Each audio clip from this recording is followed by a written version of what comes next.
Toby a nice warm welcome. Good job, buddy. Well done. Now Toby, you can obviously see he is a completely different colour. And he has that ability to camouflage a lot better in the canopies. So he goes out, gets all the food for the ladies, brings it back. Now Toby, good boy, Toby doesn't just have Tookie that he's looking after. He has multiple girlfriends that he needs to go out and get food for. He is the breadwinner. Hey, you bring home the bacon. Well, not quite bacon, but like seeds and fruits and stuff. You clever boy. Now, on a more personal note, Toby loves to fly. And in case you haven't noticed already, he loves to fly quite low. Has anyone received a tap on the head from Toby yet? No one? Almost on this side though. Now Toby does do little taps sometimes with his wings. With his wings and sometimes his tail on the odd occasion. And we like to call them little Toby kisses.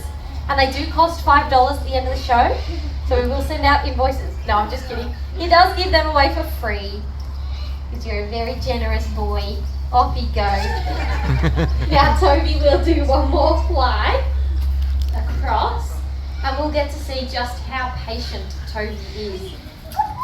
Whee! Well done.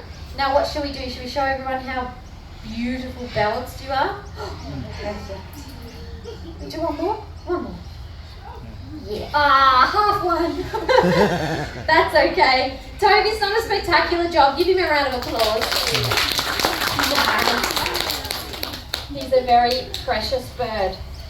But the next bird is not a parrot and is not as colourful as our two first birds were.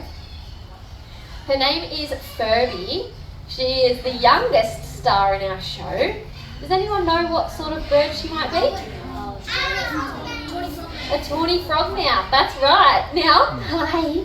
She recently turned 2 years old, so her birthday is late November, and she was hand raised. So the keeper that came out before with Toby, that's Alicia. Alicia actually hand raised Furby and her sister Cirrus, and they are absolute love bugs. And hopefully, what are you peeping at? She's peeping at something.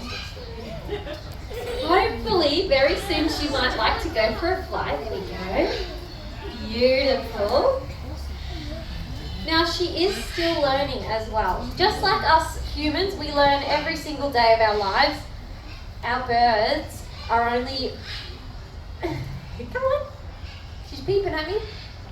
Our birds are only very new to the flight scene. Now, when I ask her to fly next, did you guys hear anything when she flew? No? Awesome. Alright, I'm going to ask this side before I confirm if you guys hear anything when she flies. I'm going to be super quiet. Any minute now. The suspense. Goodness. Oh, let's see how it is.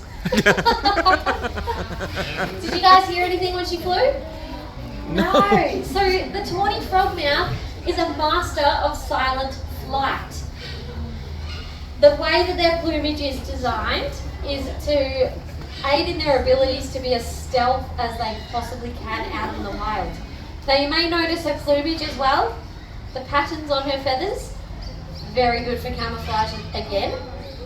But another thing I want to bring to your attention is the colour of the inside of her mouth. Have you seen it yet? What colour is it? It's yellow. Yellow. Has anyone seen that before? No. In a bird? No. So if we had a yellow mouth, I'd be pretty worried. But for tawny frogmouth, it is completely normal. I may have... No, I don't actually. That's okay. For a tawny frogmouth, it is very, very normal to have that colour. Now, what they do in the wild, they will sit perched in a tree or on your roof, wherever, and they'll actually hold their mouths open. And what actually happens then is the moon or street lamps reflect off that yellow and actually create its own little light inside their mouth. It doesn't create a light as bright as what you would imagine, but enough that would attract. What's attracted to light? Bugs, moths, bugs, spiders, all the creepy crawlers you can think of. And those feathers on the top of her beak, just there, if Araceli tickles them, immediately her mouth opens. Because as the wing beat of the insect flies into her mouth, she feels that brush across her feathers. She opens it straight up and she scores a meal. And she has to do nothing. She's literally just sitting there. What we like to call it is tawny eats. It's like Uber Eats, but for tawnies. It comes delivered straight into their mouth, and they barely have to do a single thing. Awesome. Thank you very much, guys. That was amazing. Jodie is doing a spectacular job in this show. And the next bird is somewhat a little bit famous in our Gumbaya community. Everyone knows him, and if you don't know him already, I'm sure after you leave today you will never forget him. Now his name is Odin. He is a yellow-crowned Amazon. Hello! I want you guys to give him a big round of applause. Good boy! Oh, excellent. Well done. Now, Odin here is a 14-year-old yellow-crowned Amazon. He's very handsome and he loves the sound of his own voice, if you haven't heard already. Now, being that beautiful green colour that he is, again, just like Toby and our tawny, he has amazing camouflage ability. Now, this story I'm going to tell you is a true story. He has actually flown off on us a couple of times before and landed in this particular tree here. Now, if you have a look at the leaves on that tree, you wouldn't be able to spot him in there at all. So all we did, all the way down on the ground, was go, "Where's Odin?" And he told us where he was. Now, we did have to do that a couple of times to pinpoint his exact location in the tree, but he gave himself away, so we could tell he's definitely in that tree. So we think he's a very clever man. Auntie, good boy. Oh, hi. Very polite. Another thing that Odin does every day, and a lot of our animals here at Gumbaya, is hop on the scales. Now, this is a way that we can gain information about our animals to make sure that they're healthy. So Odin has been given a particular weight range that's healthy for him. Oh, that is wonderful, isn't it? Oh, what do we think about snacks? Snacks? Yeah, they are yum, yum, yum. Delicious. Odin has been given a very healthy weight range, and he kind of hangs out in between there. If he's up higher, we just kind of gauge it by, if it's too high, you might be a little bit chonky. And if it's too low, then it's off to the vet for Odin. But we never tell him that. Good boy. Now, can everyone in the audience count to 5? Yes. Yeah? Would you believe me if I said Odin could? Yes. Yeah? You would be right. Are we going to get ready?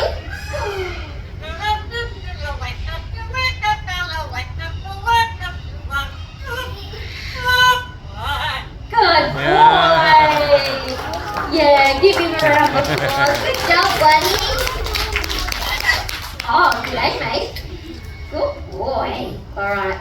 Now, because you guys are such a great crowd, we're going to get Odin to sing us another 2 songs. Good boy.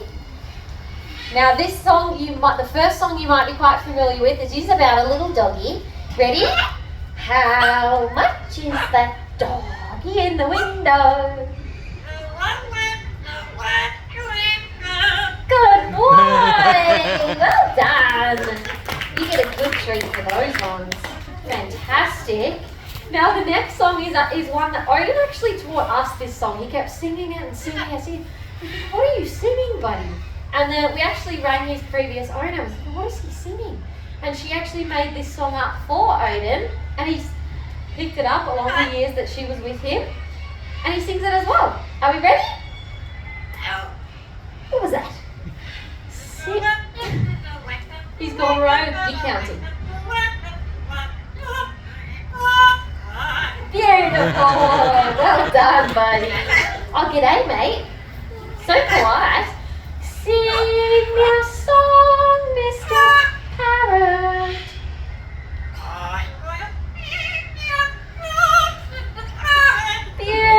boy, well done.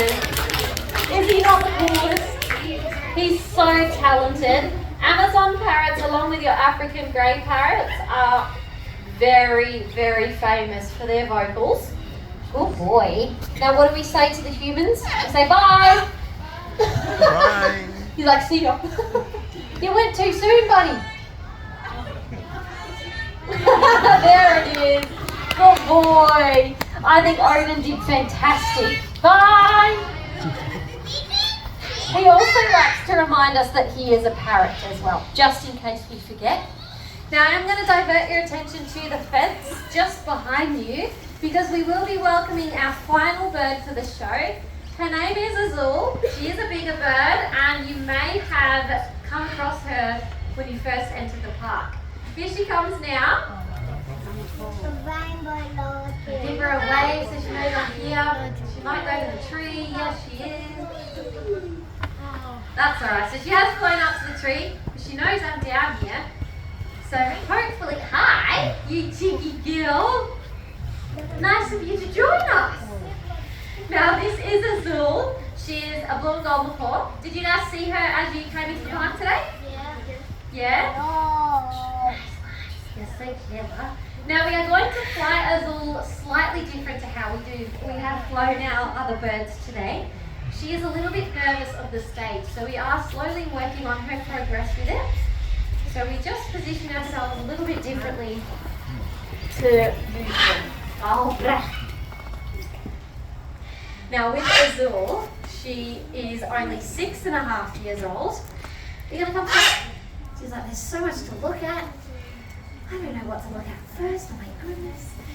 Now with macaws, they can live anywhere between 60 and 80 years. So their lifespan is amazing.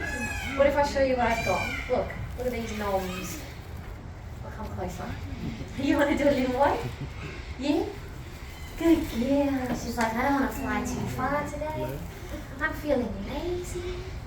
Goodness me. Goodness me. Beautiful girl. With Azul, she used to live in the top aviary with her sister Oro. However, she thought it would be really fun to pull her sister's feathers out, which is not ideal because last year when she started doing that, we were coming into, it was just at the end of summer, we were coming into winter, so you can't really put a beanie on a bird. So we did have to separate them, and unfortunately they haven't been able to go back together because you're cheeky. Oh, it's just a pigeon. It's okay. It's not going to get you. It's a very cheeky bird, but that's okay. They do live quite happily by themselves, so they get all the attention that they need. You're awake now, I bet. Hi, so exciting. Now, has anyone seen the movie Rio? Yeah. Yes. Yeah, it's one of my favourite movies. Now that bird is actually a Spix's macaw. A lot of the time people confuse them with blue and gold. But the Spix's macaw actually went extinct in the wild. And thankfully there were some populations in captivity in Germany that they have been very recently able to reintroduce into the wild. And we like to think of our blue and gold macaws, what are you thinking? As ambassadors for the species as a whole. So all of the macaw species, we like to think, oh, we're nervous. Don't be scared. We like to think that our blue and gold girls are a great talking point, because I could talk about macaws and birds in general all day long if you ask me to. Now I'm going to bring her a lot closer to you, so you can have a look at her gorgeous face and get a nice close look at those black lines on her cheeks. Can you guys see those? So they are, oh, hi. They are actually tiny black feathers, and they are unique to each individual macaw. So it's not just blue and golds that have this pattern. It's very similar with other species, and it's a great way to identify each individual, especially if they're housed as multiple birds per aviary. Now I am going to walk her back to the perch over here, and we will see if she would like to say something, or not say something, but show you something a little bit special before she heads back home. Would you like to say bye?